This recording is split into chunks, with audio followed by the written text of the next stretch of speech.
ಎಲ್ಲರಿಗೂ ನಮಸ್ಕಾರ. ಎಲ್ಲರಿಗೂ Keerthi's lifestyle vlogs in Kannada ಚಾನಲ್ಗೆ ವೆಲ್ಕಮ್.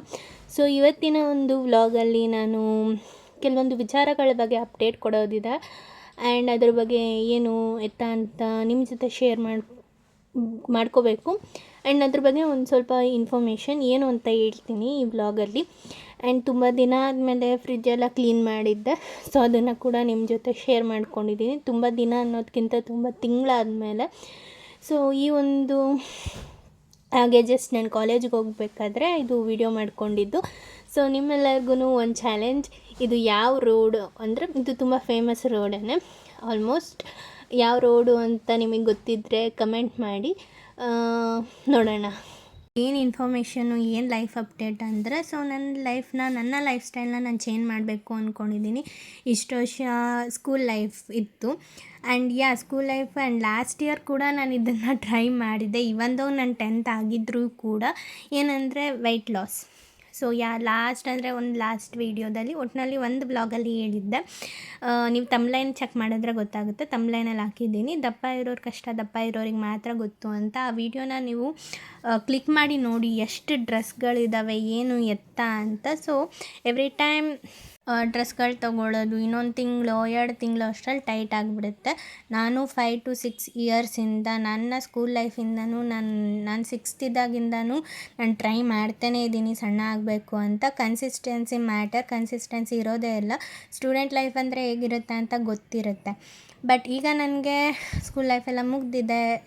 ನಾನು ಲಾಸ್ಟ್ ಇಯರ್ 10th ಇದ್ದರೂ ಕೂಡ ನಾನು ಸಣ್ಣ ಆಗೋಕ್ಕೆ ಟ್ರೈ ಮಾಡಿದ್ದೆ. ಬಟ್ ಓದೋದು ಮುಖ್ಯ ಅಲ್ವಾ, ಅದಕ್ಕೋಸ್ಕರ ಡ್ರಾಪ್ಔಟ್ ಕೂಡ ಆಗಿದ್ದೆ. 10th ಮುಗೀಲಿ ಆಮೇಲೆ ಮಾಡೋಣ ಹಾಗೆ ಹೀಗೆ ಅಂತ ಎಲ್ಲ ಅಂದ್ಕೊಂಡಿದ್ದೆ. ಅಂದರೆ ವೆಯ್ಟ್ ಲಾಸ್ ಮಾಡೋಣ ಅಂತ. ಬಟ್ 2 ತಿಂಗಳು ರಜಾ ಇದ್ದರೂ ಕೂಡ ನನ್ನ ಕೈಯಲ್ಲಿ ಏನೂ ಮಾಡೋಕ್ಕಾಗಲಿಲ್ಲ. ಅದಕ್ಕೂ ರೀಸನ್ ಇದೆ. What ever it may be, ನಾನು ಯಾವಾಗಲೇ ವೆಯ್ಟ್ ಲಾಸ್ ಮಾಡ್ಕೋಬೇಕಂದ್ರೆ ಏನಾದ್ರು ಒಂದು ಪ್ರಾಬ್ಲಮ್ಸ್ ಬರ್ತಾನೆ ಇರುತ್ತೆ. ಒನ್ ವೀಕ್ ಮೇಲೆ ಯಾವತ್ತೂ ಜಾಸ್ತಿ ಹೋಗೇ ಇಲ್ಲ ನಾನು, ಅಂದರೆ ವೆಯ್ಟ್ ಕಡಿಮೆ ಮಾಡ್ಕೊಳ್ಳೋದು. ನಾನು 10th ಇದ್ದ ಕಾರಣದಿಂದ ನಾನು ಹೇಳಿದ್ನಲ್ಲ ವೆಯ್ಟ್ ಲಾಸ್ ಮಾಡ್ಕೊಳ್ಳೋಕೆ ನಾನು ಟ್ರೈ ಮಾಡಿದ್ದೆ ಅಂತ. ಅದಾದಮೇಲೆ ಬಿಟ್ಬಿಟ್ಟೆ ಒಂದು 6 ಮಂತ್ಸೋ ಏನೋ. ಅಷ್ಟರಲ್ಲಿ ನಾನು ತುಂಬ ಅಂದರೆ ತುಂಬ ವೆಯ್ಟ್ ಗೇನ್ ಆಗಿದ್ದೀನಿ. ನನಗೆ ಇಷ್ಟ ಆಗ್ತಿಲ್ಲ, ನನ್ನನ್ನು ನಾನೇ ಕನ್ನಡಿ ಮುಂದೆ ನೋಡ್ಕೊಳ್ಳೋಕೆ ಆಗೋದೇ ಇಲ್ಲ, ನನಗೆ ಇಷ್ಟ ಆಗ್ತಾಯಿಲ್ಲ. ಇನ್ನು ಇದು ಯಾವ ಕವರ್ಸ್ಗಳಂದರೆ ತರಕಾರಿ ಇಟ್ಟಿದ್ವಲ್ಲ ಕವರ್ಸ್ಗಳೆಲ್ಲ ನಾನು ತೊಳೆದು ಒಣಗಾಕಿರೋದು ಈ ರೀತಿ. ಇನ್ನು ಯಾವ ವಿಷಯದ ಬಗ್ಗೆ ಹೇಳೋದಾದರೆ ನಾನೇ ನೋಡ್ಕೊಳಕ್ಕಾಗ್ತಾಯಿಲ್ಲ. ಆ್ಯಂಡ್ ನಾನು ಒಂದು ವ್ಲಾಗಲ್ಲಿ ಹೇಳಿದ್ದೆ, ನಾನು ಕಾಲೇಜ್ಗೆ ಹೋಗ್ಬೇಕಂದ್ರೆ ತುಂಬ ವಾಕ್ ಮಾಡಬೇಕು, ಅಂದರೆ ತುಂಬ ಅಲ್ಲಿಂದ ಇಲ್ಲಿಗೆ ಅಲ್ಲಿಗೆ ಆ ರೀತಿ ಎಲ್ಲ ನಡೀತಿರಬೇಕು. ಅದರಿಂದ ಕೂಡ ನನಗೆ ಅಡ್ವಾಂಟೇಜ್ ಇದೆ ಅಂತ. ಸೊ ನಾನೇನು ಅಂದ್ಕೊಂಡಿದ್ದೆ ಅಂದರೆ ಈಗ ವೆಯ್ಟ್ ಲಾಸ್ ಮಾಡ್ತೀವಿ ಅಂದರೆ ವಾಕಿಂಗು ಎಕ್ಸಸೈಸ್ ಎಲ್ಲ ಮಾಡಬೇಕು. ಸೊ ನನಗೆ ವಾಕಿಂಗ್ ಅಂತೂ ಅಲ್ಲೇ ಆಗುತ್ತೆ ಬೇಜಾನು. ಇನ್ನು ನಮ್ಮ ಕಾಲೇಜನ್ನ ಕೂಡ ಶಿಫ್ಟ್ ಮಾಡ್ತಿದ್ದಾರೆ, ಇನ್ನೂ ಮಾಡಿಲ್ಲ. ಅದಾದಮೇಲೆ 10K ಸ್ಟೆಪ್ಸ್ ಅಂತೂ ಕಂಪ್ಲೀಟ್ ಆಗೋದ್ರಲ್ಲಿ ಡೌಟೇ ಇಲ್ಲ. ವಾಕಿಂಗ್ ಅಂತೂ ನನಗೆ ಅಲ್ಲೇ ಆಗುತ್ತೆ, ಅದೊಂದು ಬೆಸ್ಟ್ ಅಡ್ವಾಂಟೇಜ್ ನನಗೆ. ಇನ್ನು ಎಕ್ಸಸೈಸ್ ಮಾಡಬೇಕು, ಇನ್ನು ಫುಡ್ಡಲ್ಲಿ ಸ್ವಲ್ಪ ಕಂಟ್ರೋಲ್ ಮಾಡಿದ್ರೆ ಮುಗೀತು ಅಷ್ಟೇ. ಸೊ ನಾನು ಯಾವ ವಿಚಾರದ ಬಗ್ಗೆ ಮಾತಾಡ್ತಾ ಇದ್ದೀನಿ ಅಂದರೆ, ನಾನು ವೆಯ್ಟ್ ಲಾಸ್ ಮಾಡೋಣ ಅಂತ ಅಂದ್ಕೊಂಡಿದ್ದೀನಿ. ಅದನ್ನು ನಾನು ನಿಮ್ಮ ಜೊತೆ ಡೇ 1 ಡೇ 2 ಈ ರೀತಿ ಅಪ್ಲೋಡ್ ಮಾಡೋಣ ವಿಡಿಯೋ ಅಂತ ಅಂದ್ಕೊಂಡಿದ್ದೀನಿ. ಏನಕ್ಕಂದರೆ ನನಗೂ ಕೂಡ ಕನ್ಸಿಸ್ಟೆನ್ಸಿ ಇರುತ್ತೆ. ಆ್ಯಂಡ್ ಯಾರೆಲ್ಲ ವೆಯ್ಟ್ ಲಾಸ್ ಬಗ್ಗೆ ಏನೂ ತಿಳ್ಕೊಂಡಿಲ್ಲ, ಏನೂ ಗೊತ್ತಿಲ್ಲ, ಅಥವಾ ನಂತರ ಸ್ಟೂಡೆಂಟ್ಸ್ ಆಗಿರ್ಬೋದು, ಅವರು ಕೂಡ ಅದನ್ನು ನೋಡ್ಕೊಂಡು ವೆಯ್ಟ್ ಲಾಸ್ ಮಾಡ್ಕೋಬೋದು. ನಾನು ಯಾವ ರೀತಿ ವೆಯ್ಟ್ ಲಾಸ್ ಮಾಡ್ತಾಯಿದ್ದೀನಿ ಅಂದರೆ, ನನಗೆ 10th ಆದಮೇಲೆ ಹಾಲಿಡೇಸ್ ಇತ್ತಲ್ಲ, ಆವಾಗ 1 ವೀಕ್ ಟ್ರೈ ಮಾಡಿದ್ದೆ. ಅದರಲ್ಲಿ ನನಗೆ ಬೆಸ್ಟ್ ರಿಸಲ್ಟ್ ಸಿಕ್ಕಿತ್ತು. 1 ವೀಕಲ್ಲೇ 1.400 ಗ್ರಾಮ್ ಏನೋ ಕಮ್ಮಿ ಆಗಿದೆ, 1 kg 400 ಗ್ರಾಮ್ ಆಗೋಷ್ಟು. ಸೊ ಅದರ ಪ್ಲ್ಯಾನಿಂಗಲ್ಲಿ ನಾನಿದ್ದೀನಿ. ಯಾವತ್ತಿಂದ ಅಂದರೆ ಮಂಡೆಯಿಂದ ಸ್ಟಾರ್ಟ್ ಮಾಡೋಣ ಅಂತ ಅಂದ್ಕೊಳ್ತಿದ್ದೀನಿ. ಇದನ್ನು ಸಂಡೇನೇ ಎಡಿಟ್ ಮಾಡಿ ಸಂಡೇನೇ ಅಪ್ಲೋಡ್ ಮಾಡ್ತೀನಿ. ಸೊ ದ್ಯಾಟ್ ನನಗೂ ಕೂಡ ಕನ್ಸಿಸ್ಟೆನ್ಸಿ ಇರುತ್ತೆ, ಯಾಕಂದರೆ ವೀಡಿಯೋ ಅಪ್ಲೋಡ್ ಮಾಡಬೇಕಪ್ಪ ಅನ್ನೋದಿರುತ್ತೆ. ಆ್ಯಂಡ್ ನನ್ನ ವಿಡಿಯೋ ನೋಡಿ ಇನ್ನೊಬ್ರಿಗೆ ಕೂಡ ಹೆಲ್ಪ್ ಆಗುತ್ತೆ ಅಂತ. ಜೊತೆಗೆ ನನ್ನ ಲೈಫ್ ಅಪ್ಡೇಟ್ ಕೂಡ ಏನಿರುತ್ತೆ ಸ್ಟಡೀಸ್, ಅದನ್ನು ಕೂಡ ಆ ವ್ಲಾಗ್ಸಲ್ಲಿ ನಾನು ಇನ್ಕ್ಲೂಡ್ ಮಾಡ್ತೀನಿ. ಇನ್ನು ಇದಿಷ್ಟಾಯಿತು ನನ್ನ ಲೈಫ್ ಅಪ್ಡೇಟ್ ಬಗ್ಗೆ. ಯಾಕಂದರೆ ನಮಗೇನು ಬೇಕು ಅದನ್ನು ನಾವೇ ಮಾಡ್ಕೋಬೇಕು ಹೊರತು ನಮಗೋಸ್ಕರ ಯಾರೂ ಬಂದು ಮಾಡಲ್ಲ. ಇಷ್ಟು ವರ್ಷ ನಾನು ಟ್ರೈಯೇ ಮಾಡಿಲ್ಲ ಅಂತಲ್ಲ, ಮಾಡಿದರೂ ಕೂಡ ಹೇಳಿದ್ನಲ್ಲ ಕನ್ಸಿಸ್ಟೆನ್ಸಿ ಇರಲ್ಲ, ಅಥವಾ ಏನೋ ಒಂದು ರೀಸನ್ಗೆ ಅದನ್ನು ನಾವು ಅಲ್ಲೇ ಡ್ರಾಪ್ ಮಾಡ್ತೀವಿ, ಅಂದರೆ ಅಲ್ಲೇ ಸ್ಟಾಪ್ ಮಾಡ್ತೀವಿ. ಆದರೆ ಈಗ ನನ್ನ ಲೈಫಲ್ಲಿ ಒಂದೊಳ್ಳೆ ಟೈಮಿಂಗ್ಸ್ ಇದೆ. ಅಂದರೆ ಕಾಲೇಜಿಗೆ ಹೋಗಿ ಬರೋದಾಗಿರ್ಬೋದು, ಎಲ್ಲನೂ ಆಗಿರ್ಬೋದು. ಆ್ಯಂಡ್ ಈಗ ಅಂದರೆ ಈಗ ಸಿಚುವೇಶನ್ಸ್ಗಳು ಚೆನ್ನಾಗಿದೆ. ಓದ್ಕೊಂಡು ಎಲ್ಲನೂ ನಾನು ಆರಾಮಾಗಿ ಮೇಂಟೈನ್ ಮಾಡ್ಬೋದು ಅನ್ನೋದು ತಲೆಯಲ್ಲಿ ಇದೆ ನನಗೆ. ಆ್ಯಂಡ್ ನನ್ನ ಸೆಕೆಂಡ್ ಪಿ ಯು ಅಷ್ಟರಲ್ಲಿ ನಾನು ಸಣ್ಣ ಆಗಬೇಕು. ನನ್ನ ಗೋಲ್ನ ನಾನು ರೀಚ್ ಮಾಡಬೇಕು. ಏಕೆ ಅಂದರೆ ನನ್ನ ಲೈಫಲ್ಲಿ ನಾನು ದಪ್ಪ ಇರೋದೇ ತುಂಬ ಪ್ರಾಬ್ಲಮ್ಸ್ ಆಗಿಬಿಡ್ತಿದೆ ನನಗೆ. ಪಿಂಪಲ್ಸ್ ಅಂತೂ ಹೇಳೋಗೆ ಇಲ್ಲ. ಅಷ್ಟು ಪಿಂಪಲ್ಗಳು, ಅಷ್ಟು ಏರ್ಫಾಲು. ಒಂದು ಪ್ರಾಬ್ಲಮ್ ಅಲ್ಲ, 2 ಪ್ರಾಬ್ಲಮ್ ಅಲ್ಲ, ತುಂಬ ಪ್ರಾಬ್ಲಮ್ಸ್ಗಳಿದ್ದಾವೆ. ಅದಕ್ಕೆ ಈ ಸಲ ನಾನು ಸ್ಟ್ರಾಂಗಾಗಿ ಡಿಸೈಡ್ ಮಾಡಿದ್ದೀನಿ. ಏನೇ ಸಿಚುವೇಶನ್ಸ್ ಬರ್ಬೋದು, ಅಂದರೆ ಇದನ್ನು ಸಾಕಪ್ಪ ನಿಲ್ಲಿಸ್ಬಿಡೋಣ ಅನ್ನೋ ಸ್ಟೇಜಿಗೆ ಬಂದ್ರೂ ನಿಲ್ಲಿಸ್ತೇನೆ, ಕನ್ಸಿಸ್ಟೆನ್ಸಿ ಇಟ್ಕೊಂಡು ಮಾಡಬೇಕು ಅಂತ ನಾನು ಅಂದ್ಕೊಂಡಿದ್ದೀನಿ. ಸೊ ಇವತ್ತು ಬಂದು 29 ಸಂಡೇ, ಇನ್ನು 30 ನಾಳೆ ಅಂದರೆ ಮಂಡೇ. ಟ್ಯೂಸ್ಡೇಯಿಂದ ಜುಲೈ 1ಇಂದ ಸ್ಟಾರ್ಟ್ ಮಾಡೋಣ ಅಂದ್ಕೊಂಡೆ. ಬಟ್ ನನಗೆ ಮಂಡೆಯಿಂದ ಸ್ಟಾರ್ಟ್ ಮಾಡಿದ್ರೇ ಏನೋ ಒಂಥರ ನೆಮ್ಮದಿ. ಇನ್ನು ಮಂಡೇ ಮತ್ತು ಟ್ಯೂಸ್ಡೇ ನನಗೆ ಸ್ಟಡೀಸ್, ಅಂದರೆ ನಾನು ಅವತ್ತಿಂದ ಬೇಡ, ಮಂಡೇ ಟ್ಯೂಸ್ಡೇ ಬಿಟ್ಟು ವೆಡ್ನೆಸ್ಡೇಯಿಂದ ಮಾಡೋಣ ಅಂತ ಅಂದ್ಕೊಂಡ್ರೆ ವೆಡ್ನೆಸ್ಡೇ ಬಂದು ಜುಲೈ 2 ಆಗುತ್ತೆ. ಅದಕ್ಕೋಸ್ಕರ ಏನು ಬೇಡ, ಮಂಡೆಯಿಂದ ಸ್ಟಾರ್ಟ್ ಮಾಡೋಣ. ಹೇಳಿದ್ನಲ್ಲ, ಎಂಥದ್ದೇ ಸಿಚುವೇಶನ್ಸ್ ಬಂದ್ರೂ ಕನ್ಸಿಸ್ಟೆನ್ಸಿ ಇಟ್ಕೊಂಡು ನನ್ನ ಲೈಫ್ ಸ್ಟೈಲ್ನ ನಾನು ಚೇಂಜ್ ಮಾಡ್ಕೊಂಡು ನನ್ನ ಸೆಕೆಂಡ್ ಪಿ ಯುಗಿಂತ ಮುಂಚೆನೇ ನಾನು ನನ್ನ ಗೋಲ್ನ ರೀಚ್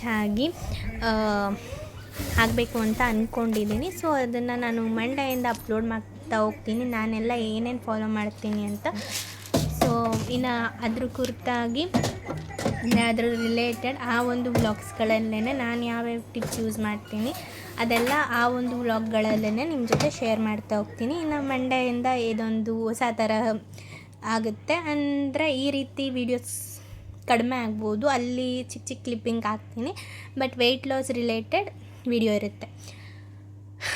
ಇನ್ನು ಫ್ರಿಜ್ ಕ್ಲೀನಿಂಗ್ ಅಂತ ಬಂದರೆ, ನಾನು 10th ಇದ್ದಿದ್ದ ಕಾರಣದಿಂದ ಆಗಲೇ ಹೇಳ್ದಾಗೆ ಸೊ ಇದೆಲ್ಲ ಮಾಡೋಕ್ಕೆ ನಾನು ಆಲ್ಮೋಸ್ಟ್ 1 ಡೇ ಪೂರ್ತಿ ತೊಗೊಂಡಿದ್ದೀನಿ. ಈ ಥರ ಕ್ಲೀನ್ ಮಾಡಿದ್ದೆಲ್ಲ ನನಗೆ ನೆನಪೇ ಇಲ್ಲ. ಇನ್ನು ಲಾಸ್ಟ್ ಇಯರ್ ಅಂತೂ ಚಾನ್ಸೇ ಇಲ್ಲ. ಸ್ಕೂಲ್ ಸ್ಟಾರ್ಟ್ ಆಗಿ ಎಂಡ್ ಆಗೋವರೆಗೂ ನಾನು ಈ ರೀತಿ ಕ್ಲೀನೇ ಮಾಡಿಲ್ಲ, ನಾನು ರಿಸ್ಕ್ ಕೂಡ ತೊಗೊಂಡಿಲ್ಲ. ಇನ್ನು ಕ್ಲೀನ್ ಮಾಡೋದೆಂದರೆ, ಏನೋ ಹೊಸ ತರಕಾರಿ ತಂದಿರ್ತಾರೆ, ಇನ್ನು ಹಳೆ ತರಕಾರಿ ಯಾವುದಾದ್ರೂ ಕೊಳ್ತೋಗಿದ್ರೆ ಅದನ್ನು ಎಸ್ದು ಹೊಸದನ್ನ ಅಲ್ಲಿ ರೀಪ್ಲೇಸ್ ಮಾಡ್ತಿದ್ವಿ. ನಮ್ಮ ಮನೆಯಲ್ಲಿ ಫ್ರಿಜ್ ಕ್ಲೀನಿಂಗ್ ಅಂತ ಬಂದರೆ ಅದು ನಾನಷ್ಟೇ ಮಾಡಬೇಕು, ಯಾರೂ ಮಾಡಲ್ಲ. ಸುಮ್ಮನೆ ಏನೋ ಒಂದು ತರಕಾರಿ ತಂದರೆ ಅದನ್ನು ಅಲ್ಲಿಡ್ತಾರೆ ಅಷ್ಟೇ. ಇನ್ನು ನಾನು ಎಲ್ಲನೂ ಫಸ್ಟು ಒಂದು ಚೀಲದ ಮೇಲೆ ಹಾಕ್ಕೊಬಿಟ್ಟೆ. ಏನೇನು ತರಕಾರಿ ಇತ್ತು ನಮ್ಮ ಮನೇಲಿ, ತರಕಾರಿಗಳು ಸ್ಟಾಕ್ ಇರುತ್ತೆ ಬಿಡಿ, ಆ ತರಕಾರಿಗಳನ್ನೆಲ್ಲ ಚೀಲದ ಮೇಲೆ ಹಾಕಿ ಆರಕ್ಕಂತ ನಾನು ಬಿಟ್ಟೆ. ಇನ್ನು ಇದರದ್ದು ಗ್ಲಾಸಸ್ ಏನಿರುತ್ತೆ ಅದು ಮತ್ತು ಕವರ್ಸ್ಗಳು ಅದನ್ನೆಲ್ಲ ಫುಲ್ಲು ನೀಟಾಗಿ ಕವರ್ಸ್ಗಳದ್ದು ತರಕಾರಿದೇನಿರುತ್ತೆ ಅದೆಲ್ಲ ನೀಟಾಗಿ ತೊಳೆದು ಈಚೆ ಹಾಕ್ತೆ. ತರಕಾರಿ ಇಡೋಕ್ಕಂಥ ಬಾಕ್ಸ್ ಇದ್ದಾವೆ, 6 ಬಾಕ್ಸಸ್ ಇದ್ದಾವೆ, ಇನ್ನು ಪ್ಲಸ್ ಎಕ್ಸ್ಟ್ರಾ ಇದ್ದಾವೆ. ಬಟ್ ಸಮ್ಟೈಮ್ಸ್ ಜಾಸ್ತಿ ಇರುತ್ತಲ್ಲ ತರಕಾರಿಗಳು, ಅದನ್ನು ಮಾತ್ರ ಕವರಲ್ಲಿ ಇಡ್ತೀವಿ. ಅದು 2 ಕವರ್ ಹಾಕಿಡ್ತೀವಿ, ಅದು ಐಸ್ ಹಿಡಿಬಾರ್ದು ಅಂತ. ಕವರಲ್ಲೇ ಏನು ಜಾಸ್ತಿ ಇಡಲ್ಲ, ಬಾಕ್ಸಸ್ ಇದ್ದಾವೆ. ಇನ್ನು ಐಸ್ ಹಿಡಿಬಾರ್ದು ಅಂತ ಅಷ್ಟೇ ಡಬಲ್ ಕವರ್ ಹಾಕಿ ಇಟ್ಟಿರ್ತೀವಿ, ಹೂವು ಆ ಥರದಕ್ಕೆಲ್ಲ. ಅದು ಪ್ಲಾಸ್ಟಿಕ್ ಯೂಸ್ ಮಾಡಬಾರ್ದು ಅಂತ ಗೊತ್ತು, ಆ ಒಂದು ಕಾರಣದಿಂದ ಹೇಳ್ತಾ ಇದ್ದೀನಿ.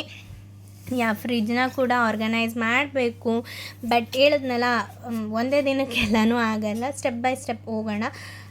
ಅದೇ ಲಾಸ್ಟ್ ಇಯರ್ 10th ಇದ್ದಿದ್ದರಿಂದ ಈ ರೀತಿ ಎಲ್ಲ ಮೆಸಪ್ ಆಗಿತ್ತು. ಇನ್ನು ಈ ರೀತಿ ಕ್ಲೀನ್ ಮಾಡಿ ತುಂಬ ದಿನ ಆಗಿತ್ತು, ಆ್ಯಂಡ್ ಖುಷಿ ಕೂಡ ಆಯಿತು. ಈ ಮಟ್ಟಿಗೆ ಕ್ಲೀನ್ ಮಾಡಿದ್ದು ಏನಿದ್ರು ಯಾವುದೋ ಒಂದು ತರಕಾರಿ ತರ್ತಾರೆ, ಅದು ಇಡು, ಹಳೆ ತರಕಾರಿ ತೆಗಿ, ಒರೆಸ್ತಿದ್ದೆ. ಬಟ್ ಈ ರೀತಿ ಕ್ಲೀನ್ ಮಾಡಿರಲಿಲ್ಲ, ಚೆನ್ನಾಗಿತ್ತು.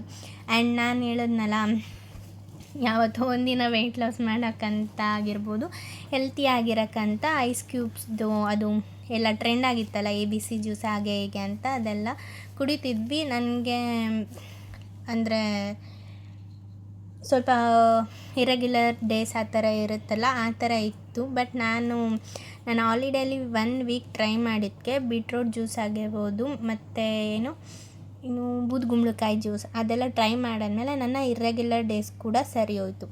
ಆಗಲೇ ಹೇಳಿದಾಗೆ ನಾನು ಇನ್ನೇನು ವೆಯ್ಟ್ ಲಾಸ್ ಚಾಲೆಂಜ್ನ ಸ್ಟಾರ್ಟ್ ಮಾಡಬೇಕು ಅಂದಾಗಲೇ ಏನಾದ್ರು ಪ್ರಾಬ್ಲಮ್ ಬರುತ್ತೆ.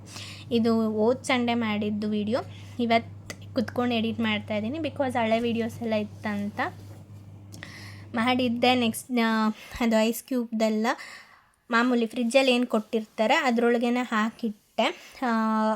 ಮೀಶೋಯಿಂದ ಬುಕ್ ಮಾಡಿದ್ವಿ, ಅದೆಲ್ಲ ಸ್ವಲ್ಪ ಮೆಸ್ಸಪ್ ಆಗಿಬಿಟ್ಟಿತ್ತು ಅಂತ ನಾನು ಇದರೊಳಗೇ ಹಾಕಿಟ್ಟೆ. ಸ್ವಲ್ಪ ಖಾಲಿಯಾಗಿತ್ತು ಅದು. ಫಸ್ಟ್ ವಿಡಿಯೋದಲ್ಲಿ ಹಾಕಿದ್ದೀನಿ. ನಾನು ಅದ್ರ ಬಗ್ಗೆ ಹೇಳ್ತಾ ಇದ್ನಲ್ಲ, ವೆಯ್ಟ್ ಲಾಸ್ ಬಗ್ಗೆ. ಸೊ ಆವಾಗ ನನಗಿದ್ರು ಹೇಳೋಕ್ಕಾಗಿರಲಿಲ್ಲ, ಅದಕ್ಕೋಸ್ಕರ ಇವಾಗ ಹೇಳ್ತಾ ಇದ್ದೀನಿ. ಇನ್ನು ಪ್ರತಿಯೊಂದೂ ಕೂಡ ಮೇಂಟೈನ್ ಮಾಡ್ಕೊಂಡು ಹೋಗಬೇಕು. ಅಂದರೆ ಫ್ರಿಜ್ ಕ್ಲೀನ್ ಆಗಿರ್ಬೋದು, ಮನೆ ಕೆಲಸ ಆಗಿರ್ಬೋದು, ಎಲ್ಲನೂ ಕೂಡ ಇವತ್ತು ಈ ರೀತಿ ಕ್ಲೀನ್ ಮಾಡಿದ್ದೀನಲ್ಲ, ಇನ್ನೊಂದು 15 ಡೇಸ್ ಈ ರೀತಿ ಕ್ಲೀನ್ ಮಾಡೋಣ.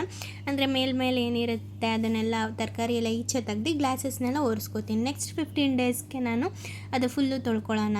ಅಂದರೆ ಏನು ಗ್ಲಾಸಸ್ ಇದೆ ಅದನ್ನೆಲ್ಲ ತೆಗ್ದು ಫುಲ್ಲು ವಾಶ್ ಮಾಡಿ ಇಡೋಣ ಅಂತ ಅಂದ್ಕೊಂಡಿದ್ದೀನಿ. ಸೊ ಈ ರೀತಿ ಒಂದು ಆರ್ಗನೈಸ್ ಆಗಿ ಇರಬೇಕು ಅನ್ನೋದು ಕೂಡ ನನ್ನ ಆಸೆ. ಒಂದೊಂದೇ ನಾನೇನು ನನ್ನ ಲೈಫ್ನಲ್ಲಿ ಇನ್ಕ್ಲೂಡ್ ಮಾಡ್ಕೋತೀನಿ ಅದನ್ನು ಕೂಡ ನಿಮ್ಮ ಜೊತೆ ಶೇರ್ ಮಾಡ್ತಾ ಹೋಗ್ತೀನಿ. ಲಾಸ್ಟ್ ಸಂಡೇನೇ ನಾನು ಫುಲ್ಲು ಮೈಂಡಲ್ಲಿ ಅಂದ್ಕೊಂಡಿದ್ದೆ ನೆಕ್ಸ್ಟ್ ಅಂದರೆ ಸಂಡೇ ಆದಮೇಲೆ ಮಂಡೇ ಇರುತ್ತಲ್ಲ, ಆ ಮಂಡೆಯಿಂದನೇ ವೆಯ್ಟ್ ಲಾಸ್ನ ಸ್ಟಾರ್ಟ್ ಮಾಡೋಣ ಅಂತ. ಬಟ್ ಅವತ್ತೇ ನನ್ನ ಸ್ಪೆಷಲ್ ಡೇಸ್ ಇರುತ್ತಲ್ಲ, ಆ ಥರ ಆಗೋಯಿತು. ಸೊ ಇನ್ನು ಆ ಡೇಸಲ್ಲಿ ಕೂಡ ಅಷ್ಟೇ ನನ್ನ ವೆಯ್ಟಿಂದನೇ ನನಗೆ ಪ್ರಾಬ್ಲಮ್ ಆಗ್ತಿದೆ. ಇನ್ನು ನಾವೇನು ವೆಯ್ಟ್ ಲಾಸ್ ಜರ್ನಿ ಸ್ಟಾರ್ಟ್ ಮಾಡ್ತಿದ್ದೀನಿ, ನಾನು ಆಗ ಆ ಥರ ಡೇಸ್ ಬಂದರೂ ಕೂಡ ಕನ್ಸಿಸ್ಟೆನ್ಸಿ ಇಟ್ಕೊಂಡು ಆ ಡೇಸ್ ಜೊತೆ ನಾನು ಫೈಟ್ ಮಾಡಿ ವೆಯ್ಟ್ ಲಾಸ್ನ ನಾನು ಕಂಟಿನ್ಯೂ ಮಾಡಬೇಕಂತ ಅಂದ್ಕೊಂಡಿದ್ದೀನಿ. ಸೊ ಇದೊಂದು ಇನ್ಫಾರ್ಮೇಷನ್ ಆಗಿತ್ತು, ಜೊತೆಗೆ ಫ್ರಿಜ್ ಕ್ಲೀನಿಂಗ್ ಇದೆಲ್ಲ ಆಗಿತ್ತು. ನೋಡೋಣ ಹೇಗೆ ಕನ್ಸಿಸ್ಟೆನ್ಸಿ ಸ್ಟಡೀಸ್ ಎಲ್ಲನೂ ಮೇಂಟೈನ್ ಮಾಡ್ತಾ ಹೋಗ್ತೀನಿ ಅಂತ. ಮಂಡೇ ಟ್ಯೂಸ್ಡೇ ನನಗೆ 25 ಮಾರ್ಕ್ಸ್ಗೆ ಟೆಸ್ಟ್ಗಳಿದ್ದಾವೆ, ಆಲ್ಮೋಸ್ಟ್ ಓದಿದ್ದೀನಿ. ಸೊ ವೆಯ್ಟ್ ಲಾಸ್ ಅಂದರೆ ಅದಕ್ಕೆ ಅಂತ ಸ್ಪೆಸಿಫಿಕ್ ಟೈಮ್ ಅಂತ ಏನೂ ಇಡೋ ಆಗಿಲ್ಲ, ವೆಯ್ಟ್ ಲಾಸ್ ಅಂತ ಅದ್ರ ಪಾಡಿಗೆ ಅದು ಆಗುತ್ತೆ. ಇನ್ನು ನಾನು ವಾಕಿಂಗ್ ಅಂತ ಟೈಮ್ ಸ್ಪೆಂಡ್ ಮಾಡೋ ಹಾಗೆ ಇಲ್ಲ, ಕಾಲೇಜ್ಗೆ ಹೋಗಲೇಬೇಕು, ವಾಕಿಂಗ್ ಆಗೇ ಆಗುತ್ತಲ್ಲಿ. ಇನ್ನು ನಾನು ಟೈಮ್ ಸ್ಪೆಂಡ್ ಮಾಡಬೇಕಾಗಿರೋದು ಒಂದಕ್ಕೇ ಎಕ್ಸಸೈಸ್. ಅದಕ್ಕೊಂದು 1 ಅವರೋ ಹಾಫ್ ಆನ್ ಅವರು, ಸ್ಟಾರ್ಟಿಂಗಲ್ಲಿ ಹಾಫ್ ಆನ್ ಅವರ್ ಮಾಡ್ತಾ ಹೋಗ್ತೀನಿ, ಆಮೇಲೆ ಬೇಕಾದರೆ 1 ಅವರ್ ಮಾಡೋಣ. ಇನ್ನು ನನ್ನ ಕಂಪ್ಲೀಟ್ ಫ್ರಿಜ್ ಟೂರ್ನ ನಾನು ತೋರಿಸ್ತೀನಿ. ಇನ್ನು ಮೇಲ್ಗಡೆ ಹೇಳ್ದಾಗೆ ಮೀಶೋದಲ್ಲಿ ಬರುತ್ತಲ್ಲ ಆ ರೀತಿ ಇದರಲ್ಲಿ ನಾನು ಫಸ್ಟ್ ಐಸ್ ಕ್ಯೂಬ್ ಇಟ್ಟಿದ್ದೆ, ಅದರಿಂದ ತೆಗ್ದು ಇದಕ್ಕೆ ಇಟ್ಟಿದ್ದೀನಿ. ಯಾಕಂದರೆ ಫಸ್ಟ್ ಇದರಲ್ಲಿ ಬೂದುಗುಂಬಳಕಾಯಿ ಜ್ಯೂಸ್ ಇತ್ತು, ಅದು ಖಾಲಿ ಆಯಿತು, ಅದಕ್ಕೆ ಇವಾಗ ಇದರಲ್ಲಿ ಇಟ್ಟಿದ್ದೀನಿ ನಾನು. ಇನ್ನು ಔಟ್ಸೈಡಿಂದ ಬಂದರೆ ಈ ರೀತಿ ಇದೆ, ವಿಲ್ ಪ್ರೂಫ್ ಇದು, ಅದು ಮೇಲ್ಗಡೆದು ಡಬಲ್ ಡೋರ್ ಫ್ರಿಜ್ಜು. ಇನ್ನು ಮೇಲ್ಗಡೆ ಬಂದು ಹಾಲು, ಮೊಸರು ಆ್ಯಂಡ್ ನಾನು ಪೇಂಟಿಂಗ್ ಕೂಡ ಇಟ್ಟಿದ್ದೀನಿ ಅಲ್ಲಿ. ಮೇಲ್ಗಡೆ ಯಾವಾಗಲೂ ಹಾಲೇ ಇಡ್ತೀವಿ. ಇನ್ನು ಕೆಳಗಡೆ ಬಂದರೆ 6 ಬಾಕ್ಸಸ್ಸು ಮೆಣಸಿನ್ಕಾಯ್ದು ಆ ಕಡೆ ಇಟ್ಟಿರ್ತೀವಿ ಅಷ್ಟೇ. ಇನ್ನು ಎಕ್ಸ್ಟ್ರಾ ತರಕಾರಿಗಳೇನಿರುತ್ತೆ ಮತ್ತು ಹೂವನೂ ಕೂಡ ನಾವು ವೀಕಿಗೆ ಒಂದ್ಸಲ ಅಂತ ತಂದುಬಿಡ್ತೀವಿ. ಹೂವುಗಳನ್ನ ಮಲ್ಲಿಗೆ ಹೂವು ಆಗಿರ್ಬೋದು, ಸಾವಂತಿಗೆ ಹೂವು ಆಗಿರ್ಬೋದು, ಅದೆಲ್ಲ ಕವರಲ್ಲಿ ಇಟ್ಟಿರ್ತೀವಿ. ಇನ್ನು ಈ ಕಡೆ ಬಂದರೆ ಕಾಳುಗಳು, ಲೆಮನ್ಸ್ ಆ ಥರ ಎಲ್ಲ ಇಟ್ಟಿರ್ತೀವಿ ಅಷ್ಟೇ ನಮ್ಮ ಫ್ರಿಜ್ ಟೂರ್ ಬಂದು. ಸೊ ಈ ರೀತಿ ಇತ್ತು ಇವತ್ತಿನ ಡೇ. ಇವತ್ತಂತೂ ಫುಲ್ಲು ಫ್ರಿಜ್ ಕ್ಲೀನಿಂಗಲ್ಲೇ ಕಳೆದಿದ್ದೀನಿ, ಬಿಕಾಸ್ ತುಂಬ ದಿನ ಆಗಿತ್ತಲ್ಲ ಕ್ಲೀನ್ ಮಾಡಿ. ವಿಡಿಯೋ ಮಿಕ್ಸ್ ಆಗಿಬಿಟ್ಟಿದ್ದೆ, ಆ ಕಡೆ ಈ ಕಡೆ ಆಗಿದೆ. ಇದು ನಾನು ಯಾವುದ್ಯಾವ್ದು ಇಡ್ತಾಯಿದ್ದೀನಿ ಅಂತ ತೋರಿಸ್ತಾ ಇರೋದು. ಸೊ ಫಸ್ಟಿಗೆ ಹಾಲಿಟ್ಟಿರೋದು, ಸಮ್ಟೈಮ್ಸ್ ಹೀಗಾಗುತ್ತೆ, ದಯವಿಟ್ಟು ಕ್ಷಮೆ ಇರಲಿ. ಇನ್ನು ಲಾಸ್ಟಲ್ಲಿ 6 ಬಾಕ್ಸಸ್ ಇಟ್ಟಿದ್ದೀನಿ, ಅಂದರೆ ತರಕಾರಿಗಳು. ಫಸ್ಟು ಮೇಲ್ಗಡೆ ಹೂವು ಇಟ್ಟ, ಆಮೇಲೆ ಬೇಡ ಅಂತ ಕೆಳಗಡೆ ಇಟ್ಟ. ಮೇಲ್ಗಡೆ ಮತ್ತು ಫುಲ್ ಫಸ್ಟ್ ಕೇಸ್ ಮತ್ತು ಲಾಸ್ಟ್ ಕೇಸ್ ಯಾವಾಗಲೂ ಸೇಮ್ ಇರುತ್ತೆ, ಮೇಲೆ ಹಾಲು, ಲಾಸ್ಟಲ್ಲಿ ಈ ತರಕಾರಿಗಳು. ಈ ಸೈಡ್ ಬಂದರೆ ಡೋರ್ ಹತ್ರ ಯಾವಾಗಲೂ ಲೆಮನ್ಸ್ ಇಟ್ಟಿರ್ತೀನಿ ನಾನು. ಆ್ಯಂಡ್ ಎಲ್ಲ ಫ್ರಿಜ್ ಆಲ್ಮೋಸ್ಟ್ ಯಾವಾಗಲೂ ನಾನೇ ನೋಡ್ಕೊಳ್ಳೋದು. ಈ ಒಂದು ಅಪ್ಡೇಟ್ನ ನಾನು ನಿಮ್ಮ ಜೊತೆ ಶೇರ್ ಮಾಡಬೇಕಿತ್ತು, ಮಾಡಿದ್ದೀನಿ. ನಮ್ಮ ಮಂಡೆಯಿಂದ ಫುಲ್ ಕನ್ಸಿಸ್ಟೆನ್ಸಿ ಜೊತೆಗೆ ನಾನು ಬರ್ತೀನಿ. ನನ್ನ ಡ್ರೀಮ್ನ ನಾನು ಅಚೀವ್ ಮಾಡಲೇಬೇಕು. ಓಕೆ ಗಾಯ್ಸ್, ಇಷ್ಟ ಆಗಿತ್ತು ಇವತ್ತಿನ ವಿಡಿಯೋ. ಮತ್ತು ಮಂಡೇ ನನ್ನ ಡೇ 1 ಡಯಟ್ ಜೊತೆಗೆ ಬರ್ತೀನಿ. ಮಂಡೇ ಅಲ್ಲ, ಟ್ಯೂಸ್ಡೇ ಅಪ್ಲೋಡ್ ಮಾಡ್ತೀನಿ, ಬಿಕಾಸ್ ಮಂಡೇ ಏನೇನು ನಡೆದಿರುತ್ತೆ ಅದೆಲ್ಲ ನಾನು ಟ್ಯೂಸ್ಡೇ ಅಪ್ಲೋಡ್ ಮಾಡ್ತೀನಿ. ಮಂಡೇ ಯಾವುದಾದ್ರೂ ವ್ಲಾಗ್ ಇದ್ದರೆ ಅಪ್ಲೋಡ್ ಮಾಡ್ತೀನಿ, ಇಲ್ಲಾಂದರೆ ಇಲ್ಲ ಟ್ಯೂಸ್ಡೇ ಅಪ್ಲೋಡ್ ಮಾಡ್ತೀನಿ. ಮಂಡೇ ನಾನು ಮಾಡಿದಂಥ ಡಯಟ್ನ ವೆಯ್ಟ್ ಲಾಸ್ ಏನಿರುತ್ತೆ ಅದನ್ನು ನಾನು ಟ್ಯೂಸ್ಡೇ ಅಪ್ಲೋಡ್ ಮಾಡ್ತೀನಿ. Okay guys, thank you for watching. Meet you up in the next video. Thank you.